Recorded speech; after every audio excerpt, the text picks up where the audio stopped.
नमस्कार, मैं हूं अंकुर और आप देख रहे हैं सत्य हिंदी। एक नजर डाल लेते हैं अब तक की सुर्खियों। बजाज समूह के पूर्व चेयरमैन दिग्गज उद्योगपति राहुल बजाज का 83 साल की उम्र में आज निधन हो गया। न्यूज एजेंसी पीटीआई ने कंपनी के अधिकारियों के हवाले से इसकी पुष्टि की है। राहुल बजाज ने पिछले साल अप्रैल में बजाज ऑटो के चेयरमैन पद से इस्तीफा दे दिया था। राहुल बजाज को देश के तीसरे सबसे बड़े नागरिक सम्मान पद्म भूषण से सम्मानित किया जा चुका है। राहुल बजाज एक बार राज्यसभा के सांसद भी रह चुके हैं। वो भारतीय उद्योग परिसंघ यानी CII के अध्यक्ष रहे, society of Indian automobile manufacturers के अध्यक्ष रहे, इंडियन एयरलाइंस के भी चेयरमैन रहे। लखीमपुर खीरी हिंसा मामले में जमानत मिलने के बाद भी केंद्रीय मंत्री अजय मिश्रा टेनी के पुत्र आशीष मिश्रा की जेल से रिहाई नहीं हुई है। लेकिन ऐसा क्यों हुआ है? आशीष मिश्रा के खिलाफ लखीमपुर की पुलिस ने जो चार्जशीट फाइल की है उसमें उन्हें धारा 147, 148, 149, 302, 307, 326, 347, 427 और 120B के तहत आरोपी बनाया गया है। इसके अलावा उस पर आर्म्स एक्ट की भी धाराएं लगाई गई हैं। लेकिन हाईकोर्ट ने आशीष मिश्रा की जमानत का जो आदेश जारी किया है उसमें धारा 302 और 120B का कोई जिक्र नहीं है। धारा 302 हत्या के मामले में, जबकि धारा 120B आपराधिक साजिश रचने को लेकर लगाई जाती है।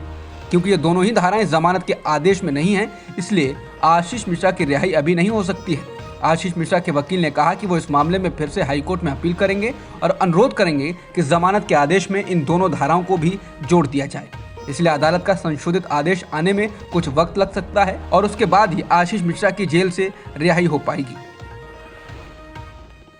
प्रधानमंत्री नरेंद्र मोदी ने आज उत्तराखंड के रुद्रपुर में एक चुनावी रैली में कांग्रेस को जमकर घेरा। पीएम मोदी ने कोरोना के टीकों के बारे में अफवाहें फैलाने का आरोप लगाते हुए कहा कि कांग्रेस ने राजनीति करने के लिए ऐसा किया, क्योंकि उसे लगा कि अगर चीजें वापस से ट्रैक पर आती हैं तो उसे सरकार के खिलाफ बोलने के लिए कुछ नहीं रहेगा। पीएम मोदी ने कांग्रेस पर देश के पहले CDS दिवंगत जनरल बिपिन रावत को अपशब्द कहने का भी आरोप लगाया और उत्तराखंड के लोगों से 14 फरवरी को होने वाले चुनाव में इस अपमान के लिए उसका मुंहतोड़ जवाब देने को कहा। पीएम मोदी ने कहा कि हमने महामारी के दौरान एक भी गरीब व्यक्ति को खाली पेट नहीं सोने दिया। भाजपा उत्तराखंड के विकास में कोई कसर नहीं छोड़ रही है। आज उत्तर प्रदेश के दूसरे चरण के लिए तो गोवा और उत्तराखंड में चुनाव प्रचार का अंतिम दिन था। इस दौरान उत्तर प्रदेश के मुख्यमंत्री योगी आदित्यनाथ ने आज उत्तराखंड में प्रचार किया।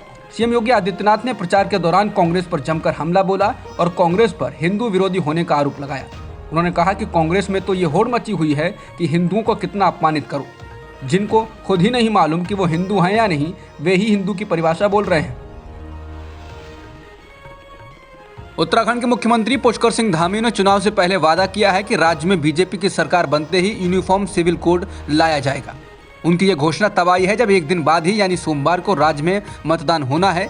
आज शाम ही चुनाव प्रचार थम जाएगा। राज्य में बीजेपी और कांग्रेस के बीच सीधा मुकाबला है। कई सीटों पर आम आदमी पार्टी और BSP भी मुकाबले में है। वैसे पूरे देश के लिए एक यूनिफॉर्म सिविल कोड यानी समान नागरिक संहिता बीजेपी के लगातार चुनावी घोषणा पत्रों का हिस्सा रही है, लेकिन इस पर कुछ ज्यादा प्रगति नहीं हो पाई। अब उत्तराखंड के मुख्यमंत्री धामी ने ट्वीट कर कहा है कि राज्य में यूनिफॉर्म सिविल कोड की तरफ कदम बढ़ाया जाए। हिजाब को लेकर शुरू हुए विवाद के बाद कर्नाटक सरकार ने कहा कि अब कॉलेज 16 फरवरी तक बंद रहेंगे। बता दें कि इससे पहले भी स्कूल और कॉलेजों को 3 दिन के लिए बंद रखना पड़ा था।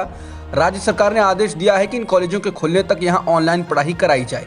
कक्षा 1 से कक्षा 10 तक के स्कूल सोमवार से खुलेंगे, जबकि सरकार की ओर से ये नहीं बताया गया है कि कक्षा 11 और 12 के लिए क्या निर्देश हैं। इस मामले में मुख्यमंत्री बसवराज बोम्मई हालात की समीक्षा के लिए शनिवार को सभी जिलों के उपायुक्तों, पुलिस अधीक्षकों सहित जिला पंचायतों के आला अफसरों के साथ वीडियो कॉन्फ्रेंसिंग के जरिए कर्नाटक हिजाब विवाद को लेकर अब अंतर्राष्ट्रीय स्तर पर टिप्पणियां आने लगी हैं। हिजाब पर बैन को लेकर विदेशों में धार्मिक स्वतंत्रता की निगरानी करने वाली अमेरिकी सरकार की एक संस्था ने कर्नाटक सरकार की आलोचना की। इंटरनेशनल रिलीजियस फ्रीडम के राजदूत रशद हुसैन ने ट्वीट कर कहा, स्कूलों में हिजाब पर रोक धार्मिक आज़ादी का उल्लंघन करती है। उन्होंने कहा कि धार्मिक आज़ादी में किसी को भी अपनी धार्मिक पोशाक चुनने की स्वतंत्रता शामिल है। भारत के कर्नाटक राज्य को धार्मिक पोशाकें तय नहीं करनी चाहिए। स्कूलों में हिजाब पर प्रतिबंध धार्मिक स्वतंत्रता का उल्लंघन करती है। ये महिलाओं को हाशिए पर डालता है। कर्नाटक के हिजाब विवाद पर दूसरे देशों की प्रतिक्रियाओं की भारत सरकार ने आलोचना की है। भारत के विदेश मंत्रालय की ओर से कहा गया है कि हमारे आंतरिक मामलों में किसी खास मकसद से प्रेरित बयानबाजी का स्वागत नहीं किया जाएगा। विदेश मंत्रालय के प्रवक्ता अरिंदम बागची ने आधिकारिक बयान जारी कर कहा है कि कर्नाटक राज्य के कुछ शैक्षणिक संस्थानों में ड्रेस कोड से संबंधित मामला कर्नाटक हाईकोर्ट के अधीन है। किसी भी मामले के समाधान के लिए हमारे संवैधानिक ढांचे के अनुसार विचार होता है और हल निकाला जाता है। उन्होंने कहा कि जो लोग भारत को अच्छी तरह से जानते और समझते हैं उन्हें इन वास्तविकताओं की समझ होगी। हमारे घरेलू मामलों पर किसी मकसद से प्रेरित या बयानबाजी का स्वागत नहीं किया जाएगा। पश्चिम बंगाल की मुख्यमंत्री ममता बनर्जी और उनके भतीजे अभिषेक बनर्जी के बीच अनबन की खबरें मीडिया के गलियारों में तैर रही हैं। इसके बाद ममता बनर्जी ने पार्टी के बड़े नेताओं की एक बैठक शनिवार को बुलाई है। अभिषेक बनर्जी चाहते हैं कि पार्टी में एक व्यक्ति एक पद की नीति को लागू किया जाए। टीएमसी के कई वरिष्ठ नेता 2 पदों पर हैं और इसे लेकर अभिषेक बनर्जी ने विरोध जताया है। अभिषेक कोलकाता की डायमंड हार्बर सीट से सांसद हैं और ऐसा माना जाता है कि वही ममता बनर्जी के राजनीतिक उत्तराधिकारी होंगे। अभिषेक बनर्जी के समर्थकों ने एक व्यक्ति एक पद की नीति के समर्थन में कई ट्वीट भी किए हैं। वहीं द टेलीग्राफ ने ममता बनर्जी के करीबी सूत्रों के हवाले से कहा है कि तृणमूल कांग्रेस में नंबर 2 माने जाने वाले अभिषेक बनर्जी ने पार्टी के राष्ट्रीय महासचिव का पद छोड़ने की इच्छा जाहिर की है और ममता बनर्जी अब तक अपने भतीजे यानी अभिषेक बनर्जी को ऐसा करने से रोकने के मूड में नहीं दिख रही हैं। दीदी को लगता है कि ये एक ब्लैकमेलिंग रणनीति के अलावा और कुछ नहीं है। द टेलीग्राफ ने सूत्रों के हवाले से कहा कि ममता बनर्जी कुछ हालिया घटनाओं के कारण अभिषेक और आईपैक यानी प्रशांत किशोर की कंपनी से बहुत परेशान हैं। मीडिया रिपोर्ट्स के अनुसार चुनावी रणनीतिकार और पश्चिम बंगाल के चुनाव में ममता बनर्जी के लिए चुनावी ताना बाना बुनने वाले प्रशांत किशोर और ममता बनर्जी के बीच भी सब कुछ ठीक नहीं है। शुक्रवार को टीएमसी के नेता चंद्रमा भट्टाचार्य ने आरोप लगाया कि प्रशांत किशोर की टीम ने उनके सोशल मीडिया अकाउंट का गलत इस्तेमाल किया है। भट्टाचार्य ने कहा कि किशोर की टीम ने चुनाव से पहले उनका ट्विटर अकाउंट बनाया था और शुक्रवार को उनकी मर्जी के बिना ही इस पर एक व्यक्ति एक पद के बारे में पोस्ट कर दिया। उन्होंने कहा कि वो इसका विरोध करती हैं, लेकिन प्रशांत किशोर की टीम ने इसका जवाब दिया और कहा कि वो टीएमसी के किसी भी पदाधिकारी या पार्टी के ट्विटर हैंडल को नहीं संभालती और कोई इस तरह का दावा कर रहा है तो वो पूरी तरह से झूठ बोल रहा है।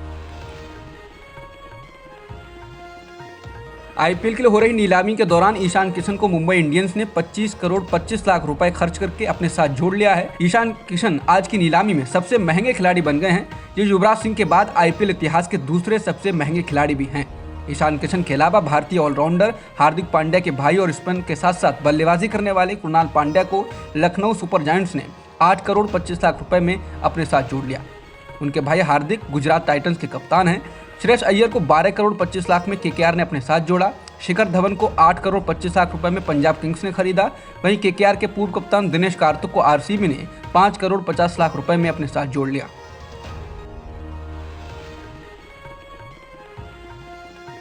अमेरिका ने यूक्रेन में रह रहे अपने नागरिकों को चेताया है कि वो 48 घंटे के भीतर इस मुल्क को छोड़ दें।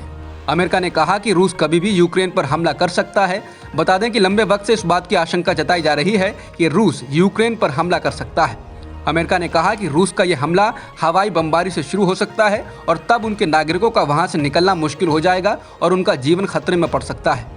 हालांकि रूस लगातार इस बात से इनकार कर रहा है कि वो यूक्रेन पर हमला करेगा, लेकिन यूक्रेन की सीमा पर लाखों रूसी सैनिक हथियार और गोला बारूद के साथ तैनात हैं। अब तक की खबरों में इतना ही। बाकी खबरों के लिए बने रहिए सत्यहिंदी.com के साथ।